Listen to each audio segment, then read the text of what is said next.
हाँ सज्जनों, ये महाभारत की बात है जिस कौरव और पांडवों के बीच में जुए का खेल रचा गया था। वो माया भी पासे थे और ये शर्त रखी थी जुआ के खेल से पहले कि भाई कौरव जीत जाएंगे तो पांडवों की संपत्ति पर कब्जा कर लेंगे और पांडु जीत जाएंगे तो कौरवों की संपत्ति पर कब्जा कर लेंगे। दुर्योधन की एवज में मामा शकुनी ये पासा फेंकने वाला था। इसी शर्त पर पासे फेंक दिए, पहली बजी के अंदर पांडु की हार हो गई। अब जितनी द्रव्य संपत्ति जो थी वो सब कौरवों की होली। छतरी का धर्म नहीं रण में पीठ दिखाकर जाने का। दूसरी बजी के आंसू खेलने पांडु, लेकिन जीतने की आशा पर युधिष्ठिर अपने छोटे भाई अर्जुन को लगा दिया, हार गया। तीसरी बजी में भीमसेन को लगा दिया, हार गया। चौथी में सहदेव नुकुल को लगा दिया, हार गया।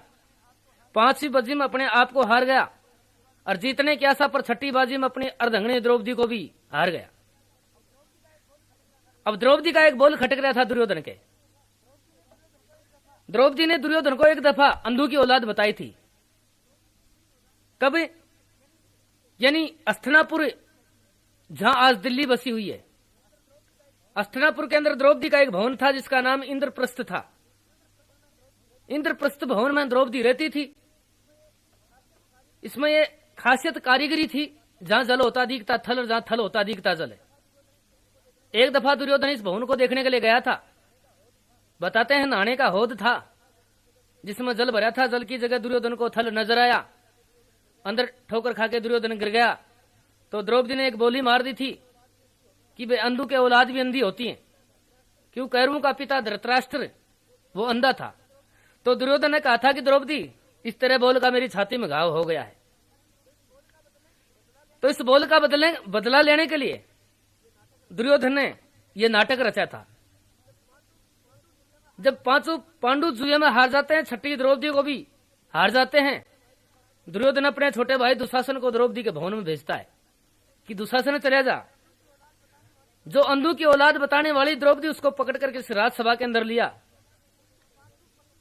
इसके पांचों पति सामने बैठे देखते रह जाएंगे और द्रौपदी या तो दासी बनकर रहना मंजूर कर लेगी, वरना द्रौपदी को नग्न करके सारी सभा को द्रौपदी का नग्गा नाच दिखाएंगे। तो दुशासन द्रौपदी के भवन में चला जाता है। जाकर कहने लगा, द्रौपदी, दुर्योधन भाई साहब तेरे को राजसभा में बुला रहे हैं, चलना पड़ेगा। राजी तो राजी, नहीं तो नाराजी से चलना पड़ेगा। क्यों? हमने तेरे को जुए में जीती है। तो दुशासन द्रौपदी से कटु वचन कहने लग जाता है। कहने लग गया,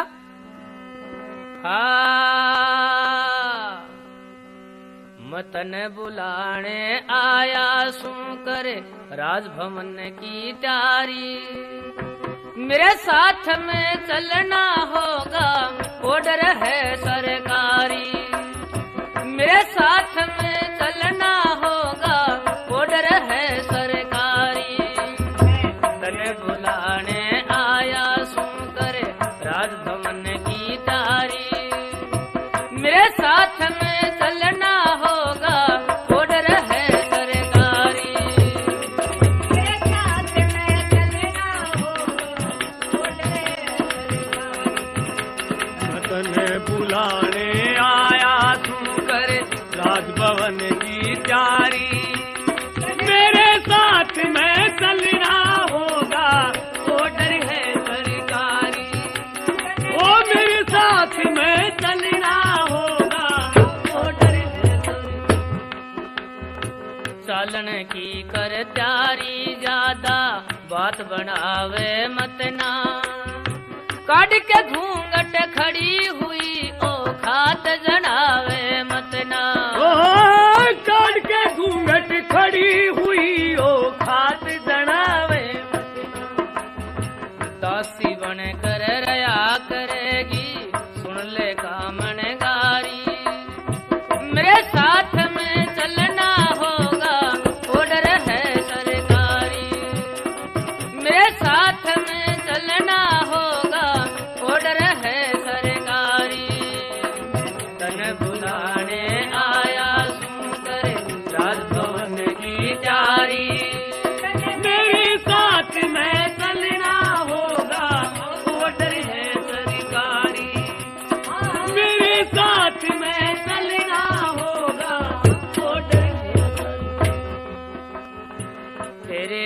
ती पांचों भाई आज जुए में हार गए।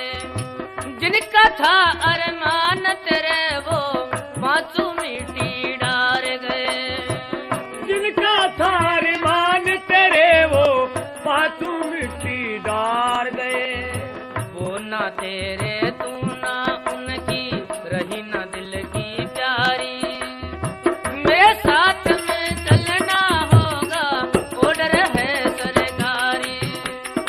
मेरे साथ में चलना होगा ऑर्डर है सरकारी। तने बुलाने आया तू कर राजभवन की तैयारी। मेरे साथ में चलना होगा ऑर्डर है सरकारी। मेरे साथ में चलना होगा ऑर्डर है सरकारी। यानी सजनों दुशासन जाकर के द्रौपदी से इस प्रकार कटु वचन कहता है। द्रौपदी कहने लगी दुशासन तू मेरा जेठ है, बाप के समान है, मैं तेरी बेटी के समान हूं। क्षत्रिय का इस प्रकार का अनर्थ अन्याय करने का धर्म नहीं होता है। तो द्रौपदी कहने लगी साची बात बता दुशासन करने लग्या मखोल। मैं त्रिया की जात सू मेरी लाज शर्म का मोल। द्रौपदी कहने लगी दुशासन त्रिया जाति का लाज शर्म का मोल होता है। यह मर्यादा मेरे से मत तोड़वा। उन राजाओं की वीरों की विद्वानों की सभा के अंदर मैं एक अबला स्त्री नहीं जाऊंगी। तो कहने लगी अरे दुशासन तेरी बात का मेरे लाग्या रे बदन में तीर।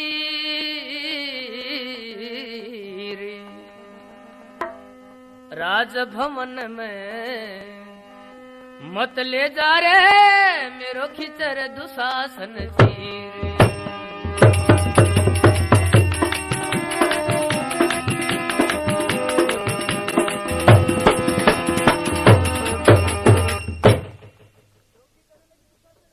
जब द्रौपदी कहने लगी दुशासन तू मेरा जेठ बाप के समान, मैं तेरी बेटी के समान। उन राजाओं की वीरों की विद्वानों की सभा के अंदर मेरे को एक अबला स्त्री को मत ले जा। दुशासन द्रौपदी के केस पकड़ करके वहां से घसीटना शुरू कर देता है। जब द्रौपदी कहती है दुशासन जिन भुजाओं से तू मेरा केस पकड़ता है उन भुजाओं के रक्त से एक ना एक दिन मेरा केस धोऊंगी। इस दिन से द्रौपदी ने खुले केस रखे थे। कहने लगी जेठ वाला कायदा कहां तक बरतूंगी, मेरी लाज शर्म का कोई रास्ता रहा नहीं। तो द्रौपदी कहने लग जाती है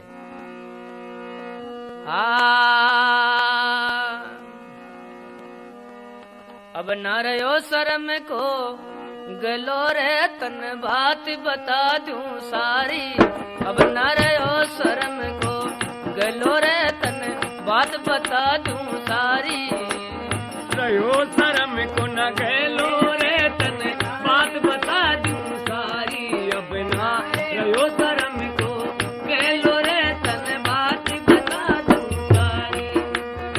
बात बता दूं सारी तन बात बता दूं सारी रे बात बता दूं सारी। अपना रहो शर्म को गलो रे तन बात बता दूं सारी।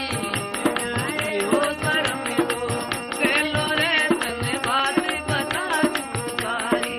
अब ना रहो शर्म को गलो रे तन बात बता दूं। दुशासन तन में समझाऊं राजभवन मर मैं ना जाऊं। राजभवन में मैं ना जाऊं। अपने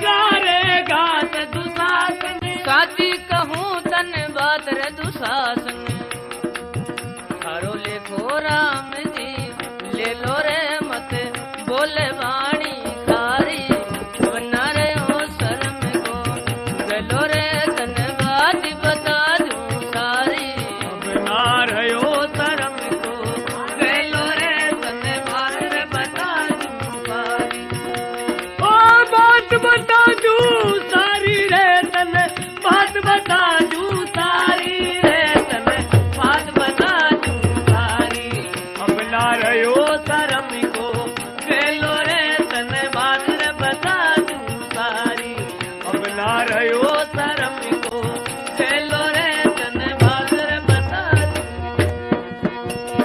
पतिव्रता के हाथ लगाना गैर को अधिकार नहीं रे गैर को अधिकार नहीं। द्रौपदी हाथ जोड़ करके दुशासन से कहने लगी दुशासन पतिव्रता स्त्री के गैर पुरुष को हाथ लगाने का कोई अधिकार नहीं होता है। पतिव्रता के हाथ लगाना गैर को अधिकार नहीं। बेटी के बराबर लागू किया कुछ भी प्यार नहीं। अबला को सतावन लग गया किया कुछ भी विचार नहीं। अधर्म के कार्य में ध्यान को लगावन लग गया भला नहीं होगा हाथ अबला पे उठावन लग गया।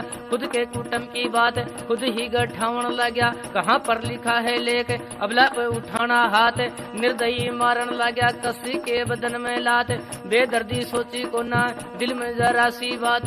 गैर बहू की बेटी के हाथ लगाना ठीक नहीं। गऊ के बराबर होती इन्हें सताना ठीक नहीं। राजसभा के अंदर पपी मेरा ले जाना ठीक नहीं। हाथ मेरा छोड़ दे मैं सभा अंदर जाऊं नहीं। नारी का काम नहीं मर्यादा गठाऊं नहीं। अधर्म की सभा में जासान को दिखाऊं नहीं।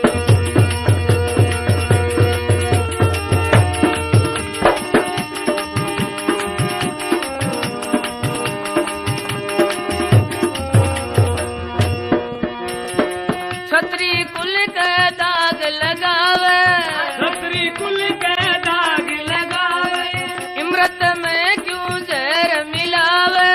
इमरत में क्यों जहर मिलावे अपने आप क्यों मरना रचावे। मत करे कुटुंब को धेलो रे मेरी सुन ले कृष्ण मुरारी। अब न रहो शर्म को गलो रे तन बात बता दूं सारी। गयो शर्म को गलो रे तन बात बता दूं सारी। गयो शर्म को गलो रे तन बात बता दूं। जब दुशासन द्रौपदी के केस पकड़ करके बुरी हालत से घसीटता हुआ ले जाकर के राजसभा में खड़ी कर देता है। द्रौपदी देखती है एक तरफ करु दल बैठा था। विष्णु पिता मैं बैठा था। द्रोणाचार्य जी बैठे थे। एक तरफ पांडु बैठे थे। उन राजाओं को वीरों को विद्वानों को देख करके द्रौपदी श्रम से नीचे गर्दन करके सभा में खड़ी हो जाती है।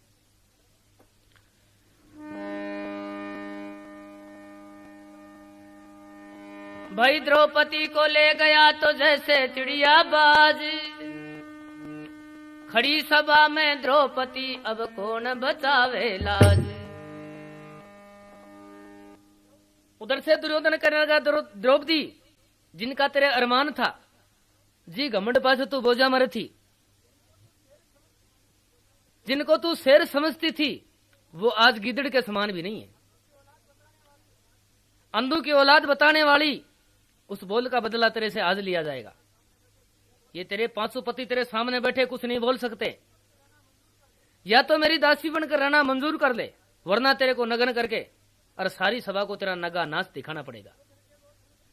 दुर्योधन के बोल सुनकर के द्रौपदी तुरंत अपने 500 पतियों की तरफ दृष्टि डालती है। 500 पांडु नीचे नाड़ कर रखी धरती खुसर रहा। द्रौपदी की मदद का बारे में कुछ नहीं कोने बोल रहा। तो द्रौपदी कहने लगी कुंती पुत्रों आज इस दुर्योधन के सामने तुम्हारी ताकत और शक्ति कहां गई। क्योंकि युधिष्ठिर जैसे विद्वान जिनके बराबर कोई संसार में आज बिरलाई विद्वान है। भीमसेन जैसे बलिष्ठ जिनके अंदर 10-10 हजार एरा होता है तो जितनी ताकत है। अर्जुन जैसे धनुषधारी जिनका 100 योजन बाण जाने वाला आज मैं 5 पतियों की नारी होकर इस सभा के बीच के अंदर नग्न हो जाऊंगी। तुम्हारा संसार में जीना आराम है। फिर तो कहने लगी कि छाती बजर के कर बैठा को ना पार पड़ेगी, मेरी एक एक मिनट बरसों के समान गुजर रही है। तो द्रौपदी अपने पाशुपतियों से उलमा देने लग जाती है। कहने लगी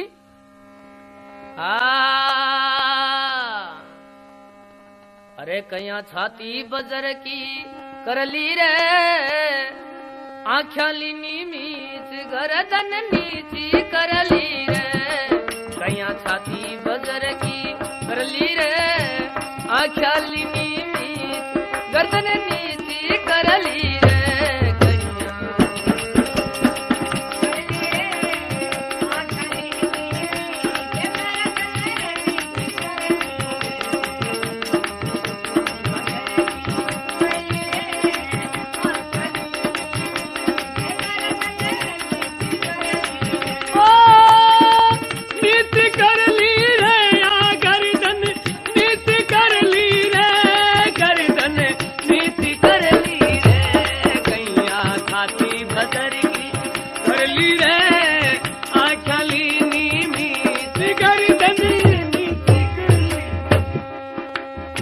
अर्जुन भीम सदेवन कल का मन भरोसा भारी, अर्जुन भीम नकुल सदेव का मन भरोसा भारी।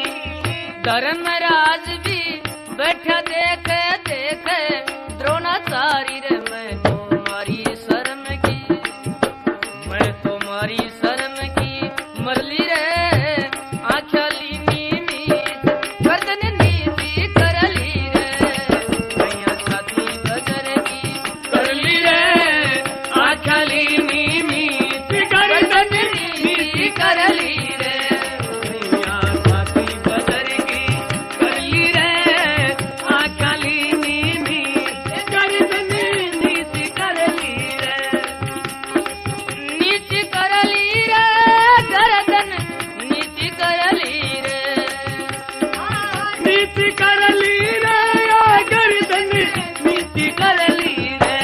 कया छाती बजर की कर ली रे, आख्या लीनी मीच गर्दन नीति कर ली। मेरी समझ से सभा के अंदर है कोई बलवान नहीं, मेरी समझ में सभा के अंदर है कोई बलवान नहीं। धरती नर बिज होगी कोई वीरों की संतान नहीं। थारी जननी क्यों ना मरली रे, आख्या लीनी मीच गर्दन नीची कर ली रे। कया छाती बजर की कर ली रे, आख्या लीनी मीच गर्दन नीची कर ली रे। कया छाती बजर की कर ली रे, आख्या लीनी मीच गर्दन नीति कर ली रे।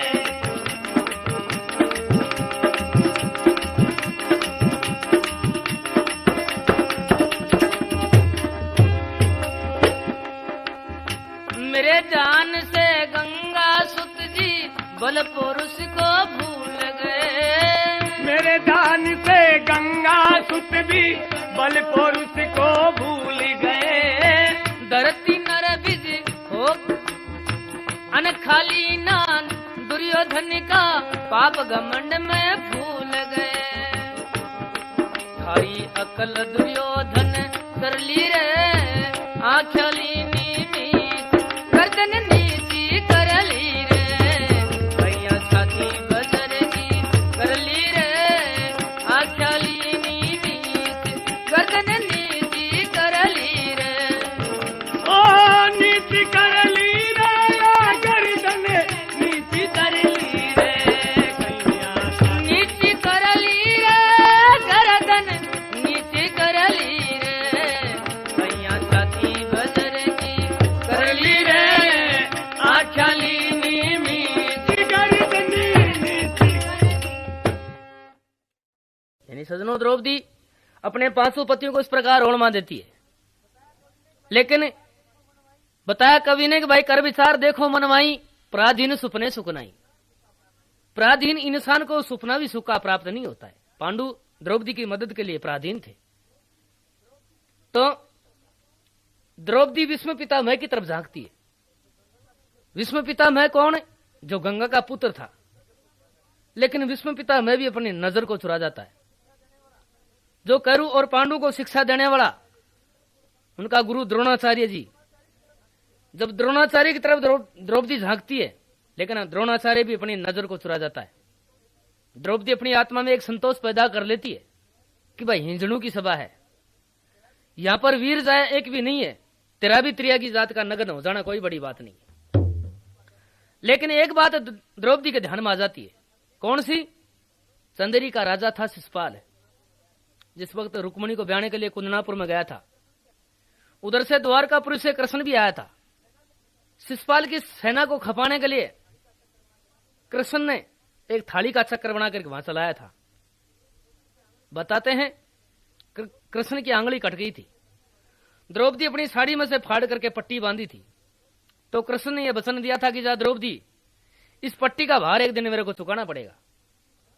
तो द्रौपदी इस जगह भगवान कृष्ण को याद करती है। कहने लगी कि वादा कर क्यों भूल गया तेरी भोली भाण बिचारी ने, आजा मोहन वीर मेरी दे दे चीज उधारी ने। द्रौपदी भगवान कृष्ण को भाई कह करके पुकारती है।